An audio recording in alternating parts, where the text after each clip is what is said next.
ঐতিহাসিক ৫ অগাস্ট জুলাই গণ অভ্যুত্থানের চূড়ান্ত বিজয়ের দিন আজ। ছাত্র জনতার অবিশ্বাস্য জাগরণ ঠিক যেন জনবিস্ফোরণ। ভেদ ছিল না জাতি, ধর্ম, বর্ণ কিংবা বয়সের।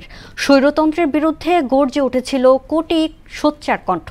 দেশ ছেড়ে পালাতে বাধ্য হন স্বৈরাচারী শেখ হাসিনা। ৩৬ দিনের সেই যুদ্ধটা ছিল কঠিন, ছিল নির্মমতার, ছিল শহীদদের স্মৃতিস্মারক। জুলাই জাগরণের সেই গল্পই থাকছে মনিরুল ইসলামের রিপোর্টে। ছবি তুলেছেন আবু তালেব জয়।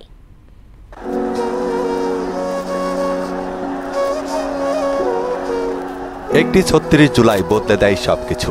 দীর্ঘ ১৫ বছরের পুঞ্জীভূত ক্ষোভে রচিত হয় এক বদলে যাওয়া বাংলাদেশের গল্প। অপ্রতিরোধ্য তারুণ্যের এ যেন এক নতুন বাংলাদেশ।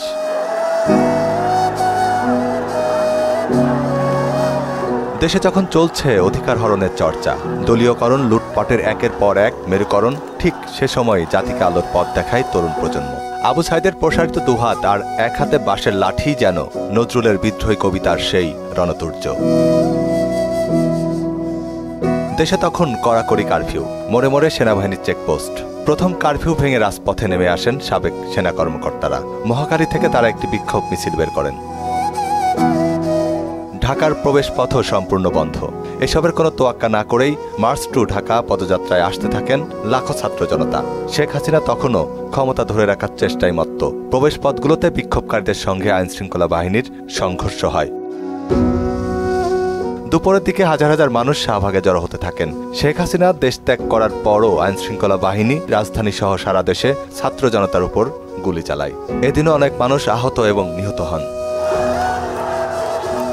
দেশের স্বাধীনতার সার্বভৌমত্ব এই সন্তানরা রাখবে।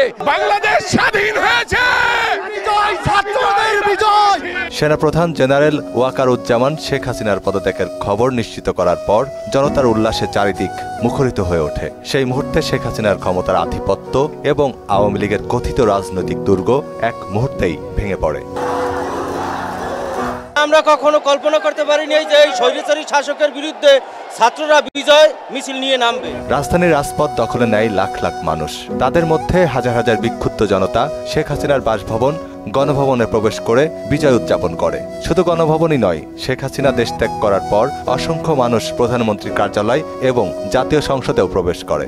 সবাই রাজপথে নেমে দীর্ঘদিনের একনায়কতান্ত্রিক শাসনের পতন উদযাপন করে। এত বেশি আনন্দ, কিন্তু তার সাথে আসলে মনে পড়তেছে আবু সাইদ বা হচ্ছে যে মুগ্ধ, যাদের কারণে আসলে আমরা এখান পর্যন্ত আসতে পেরেছি। অভিজ্ঞ মানুষগুলিও তাদের মুখ খুলছে এবং আমাদের পাশে এসে দাঁড়াইছে। এ বিজয় যে গণমানুষের, শ্রাবণেও যে বসন্ত আসে, তারই যেন জলজান্ত উদাহরণ ৩৬ জুলাই তথা ৫ আগস্ট। মনিরুল ইসলাম, মোহনা সংবাদ, ঢাকা।